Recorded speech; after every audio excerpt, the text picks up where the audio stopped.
అందరికీ నమస్కారం. నేను మీ హేమ సుబ్రహ్మణ్యన్. హోమ్ కుకింగ్ తెలుగుకి స్వాగతం. ఈ రోజు ఒక డిఫరెంట్ అయిన టిఫిన్ రెసిపీ చూడబోతున్నాం. మామూలు ఇడ్లీలతో భలే టేస్టీ అయిన ఈజీగా చేసుకోగలిగే ఒక స్పెషల్ మసాలా ఇడ్లీ రెసిపీ చూడబోతున్నాం. రండి ఎలా చేయాలో చూద్దాం. ముందుగా ఫ్రెష్గా వేసిన ఇడ్లీలు లేదా మిగిలిపోయిన ఇడ్లీలు కానీ తీసుకోవాలి. ఈ రెసిపీ వాటితో చేసినా బానే ఉంటుంది. ఇప్పుడు ఇడ్లీలని ఇలా చిన్న చిన్న ముక్కలుగా కట్ చేసుకోవాలి. అన్ని ముక్కలు సమంగా ఉండేట్లు చూసుకోండి. అప్పుడు ఇడ్లీ ముక్కలు అన్నీ కూడా సమంగా ఫ్రై అవుతూ మసాలాలు అన్నిటికీ కూడా బాగా పీల్చుకుంటాయి. మసాలా చేసే లోపల ఇడ్లీ ముక్కల్ని పక్కన పెట్టుకుందాం. దీనికోసం కడాయిని మీడియం ఫ్లేమ్ లో ఉంచి 4 టేబుల్ స్పూన్ల నూనె వేసుకోవాలి. నూనె వేడైన తర్వాత 2 టీ స్పూన్ల మినపప్పు, 2 టీ స్పూన్ల శనగపప్పు, అలానే 1/2 కప్ అంత వేరుశనగలు కూడా వేసి లైట్గా అన్నిటినీ రోస్ట్ చేసుకోవాలి. ఈ తాలింపు మాడిపోకుండా జాగ్రత్తగా వేపుకోండి. ఇదే మన డిష్కి మధ్య మధ్యలో మంచి క్రంచ్ ఇస్తుంది. ఇవి రోస్ట్ అయిన తర్వాత ఇప్పుడు ఇందులో 1 టీ స్పూన్ ఆవాలు, 1 టీ స్పూన్ జీలకర్ర, తుంచిన ఎండుమిరపకాయలు, అలానే 1/2 టీ స్పూన్ ఇంగువ వేసి కలపాలి.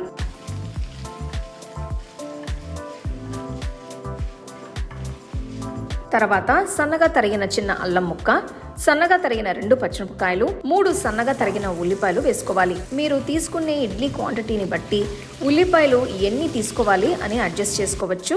నేను ఇక్కడ 8 ఇడ్లీలకి 3 ఉల్లిపాయలు తీసుకున్నాను. ఉల్లిపాయలు మగ్గితే సరిపోతుంది, మరి రంగు మారేంత వరకు వేయించక్కర్లేదు. ఇప్పుడు ఒక సన్నగా తరిగిన టొమాటో వేస్తున్నాను. ఈ రెసిపీకి ఎక్కువ టొమాటోలు అవసరం లేదు, జస్ట్ 1-2 సరిపోతాయి. జస్ట్ ఒక లైట్ పులుపు ఫ్లేవర్ ఇస్తానికి. ఈ పాయింట్లో చిటికెడు పసుపు, 1 టీ స్పూన్ ఉప్పు కూడా వేస్తున్నాను. అన్నీ కలిసేటట్టు 2 నిమిషాలు కలుపుతూ ఉండాలి. మిశ్రమం అంతా కూడా కొద్దిగా మెత్తపడుతూ ఉంటుంది. ఈ పాయింట్లో కట్ చేసి పెట్టిన ఇడ్లీ ముక్కలు కడాయిలో వేసుకోవాలి. నెమ్మదిగా కలుపుకోండి. ఈ ఉల్లిపాయ టొమాటో మసాలా అంతా కూడా ఇడ్లీ ముక్కలకి బాగా పడుతుంది.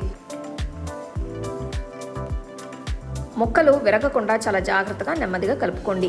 ఈ మసాలా పొడి ఈ రెసిపీకి స్టార్ అని చెప్పచ్చు.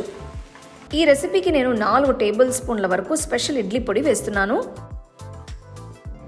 ఇంతకుముందు ఇడ్లీలతో ఇలాగ వేరేదైనా స్పెషల్ రెసిపీస్ ట్రై చేశారా? నాకు కమెంట్ సెక్షన్లో చెప్పండి. నేను ఇదివరకే ఇడ్లీ పొడిని వేరే వీడియోలో చేశాను. ఆ లింక్ నేను మీకు డిస్క్రిప్షన్లో ఇస్తాను. మంటను పూర్తిగా తగ్గించి నెమ్మదిగా ఇడ్లీ ముక్కలు అన్నీ కూడా మసాలాతో కోట్ అయ్యేట్టు కలుపుకోవాలి. మీకు ఎక్కువ పొడి కావాల్సి వస్తే మీరు ఎక్కువ యాడ్ చేసుకోవచ్చు. ఈ రెసిపీ చాలా క్విక్గా ఈజీగా చేసుకోవచ్చు. అలానే పిల్లలకి బ్రేక్ఫాస్ట్లోకి లేదా లంచ్కి కూడా పెట్టచ్చు. ఫైనల్గా కొద్దిగా కరివేపాకు, సన్నగా తరిగిన కొత్తిమీర, అలానే ఎక్స్ట్రా రుచి కోసం 1 టేబుల్ స్పూన్ నెయ్యి వేసి కలుపుకోవాలి.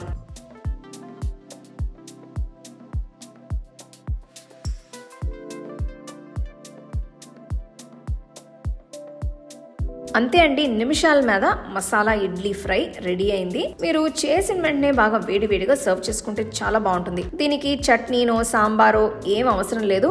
ఇది ఒట్టిగా తింటేనే టేస్టీగా ఉంటుంది.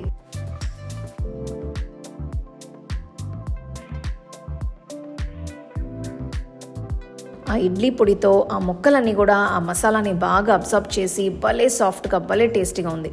తప్పకుండా ప్రతి ఇడ్లీ లవర్కి, అలానే ఎవరైతే ఇడ్లీలు తినరో వాళ్ళకి కూడా తప్పకుండా నచ్చుతుంది. అలాగే మీ ఫ్యామిలీ ఫ్రెండ్స్తో షేర్ చేసుకోండి.